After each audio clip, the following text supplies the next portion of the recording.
Bon, allora voilà, voilà, petit. Sur le travail, allora, je me passe. Andare su, là, déjà, suona me là. Voilà, su, pourquoi? On se joue. On va, oui. Oh là là, voilà.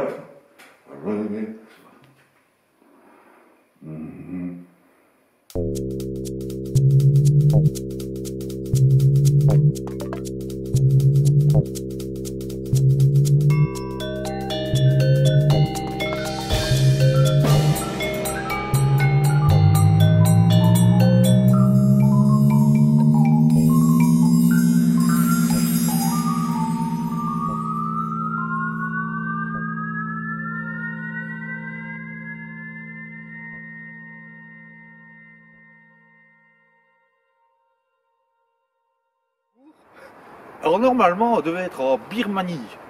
Je ne sais pas si vous êtes au courant, mais on a un petit problème, on ne peut plus y aller en Birmanie.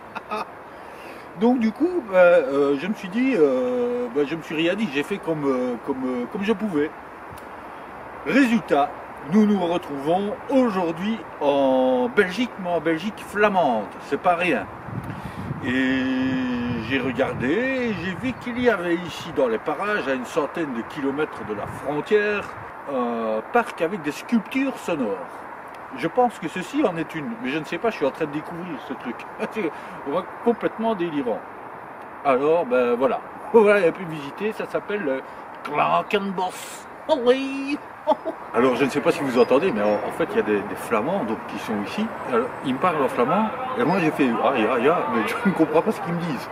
C'est rigolo, mais voilà, tout le monde s'amuse bien, c'est bien. Bon, alors ces sculptures sonores, elles ne font pas nécessairement du son par elles-mêmes. Hein, des fois il faut les actionner ou des fois il faut les vivre. C'est ce que nous allons faire dans ce tube. Donc si je comprends bien, j'ai marqué en néerlandais. Eh bien, il faut rentrer dans ce tube, refermer la porte, et déjà on entend qu'il y a quelque chose qui se passe, hein, c'est-à-dire il y a une réverbération. On va aller voir, à mon avis ça va être assez caustique. Et puis on va faire l'expérience. Allez, c'est la joie aujourd'hui. On va ouvrir cette porte.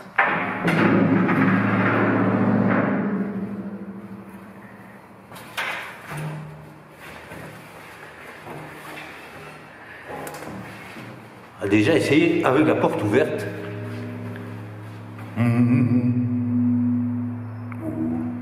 C'est dingue. Faut trouver la bonne fréquence. Hein.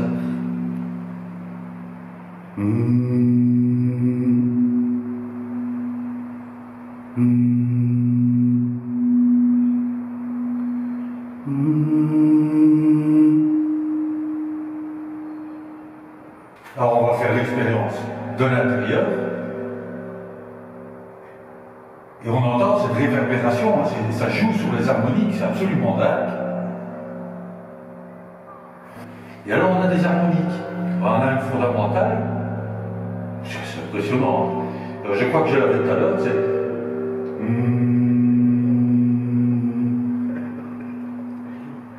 Bon, si on va vers la tierce...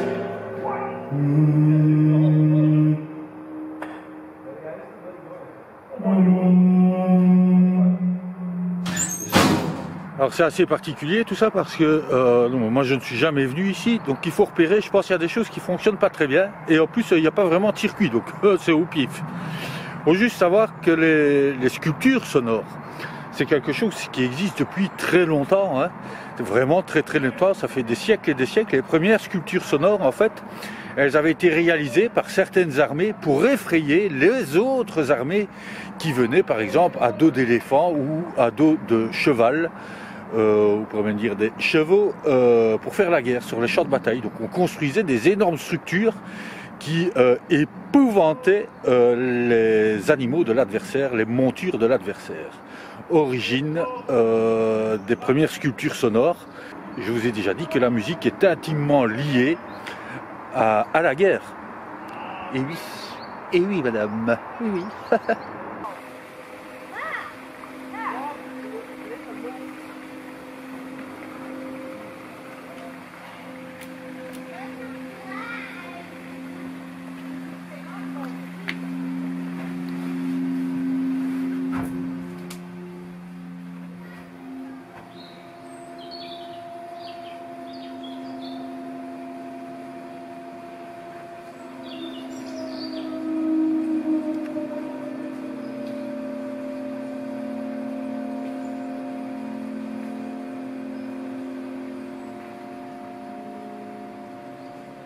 sais pas si vous voyez ici, il y a des fils.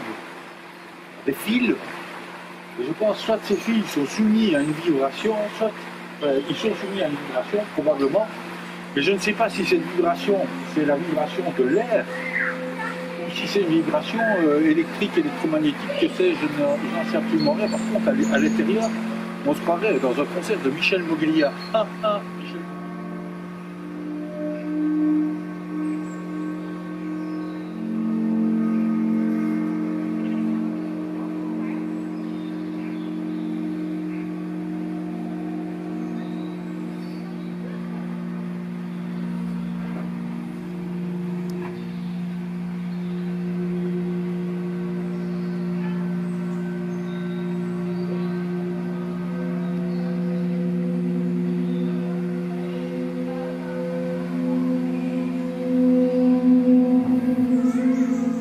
Alors celle-ci est pas mal, hein.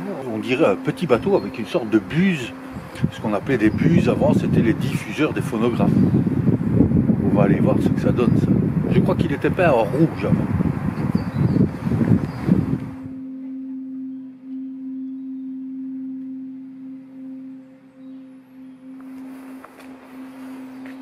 Mais c'est vraiment le son qu'on entend ici à l'intérieur.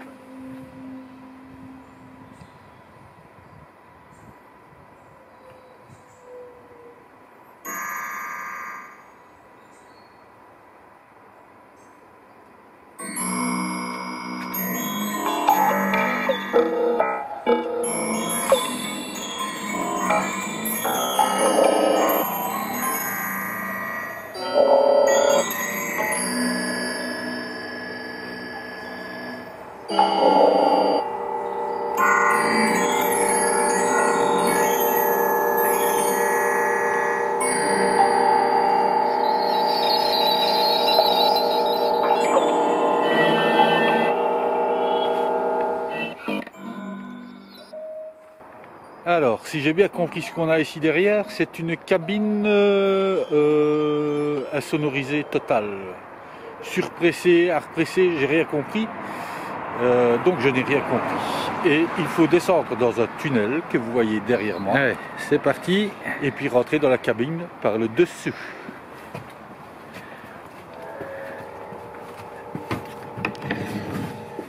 Hop là.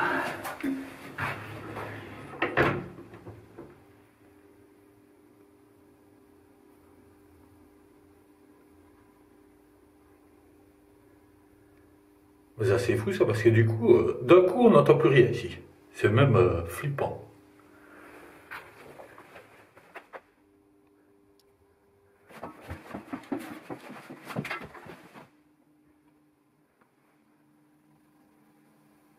Bon, on n'entend plus rien. Du tout. C'est-à-dire de dehors, je n'entends plus rien. Vous savez ce qu'on va faire? Je vais mettre la caméra dehors. Je vais parler ici et on va voir si on entend quelque chose quand c'est dehors.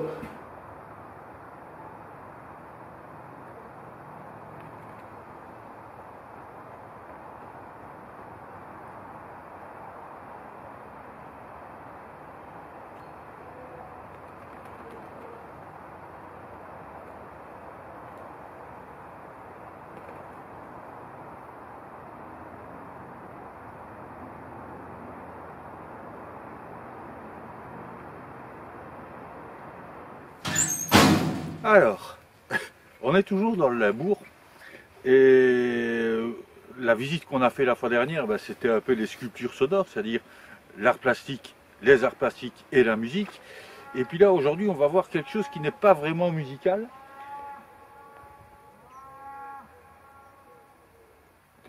On ne peut pas mieux le faire, vous avez entendu l'écho de la vache et l'écho qui venait de là, c'est quand même génial, c'est génial, ce truc est génial, ce trip est absolument inattendu et génial. Derrière moi, c'est ce qu'on va aller voir, on va aller voir une œuvre d'art, c'est une église très particulière parce que c'est une église sans en être une, c'est un truc de fou et c'est en Belgique.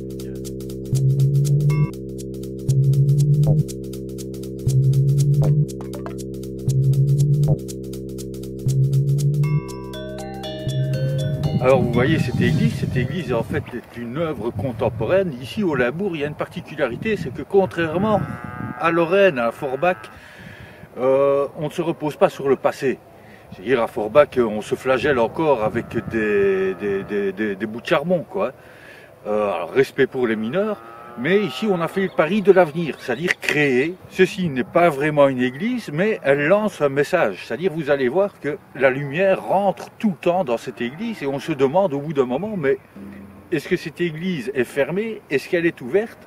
Et de la même manière, est-ce que le collège est fermé? Est-ce qu'il est ouvert? Est-ce que la musique est une matière qui est refermée sur elle-même ou qui s'ouvre sur le monde pour essayer de comprendre le monde? Voilà, alors ce sont des questions bien philosophiques, mais ce sont des questions auxquelles nous essayons de répondre et finalement on s'aperçoit en vieillissant qu'il n'y a jamais de réponse, mais de nouvelles questions. C'est le mystère de l'être humain.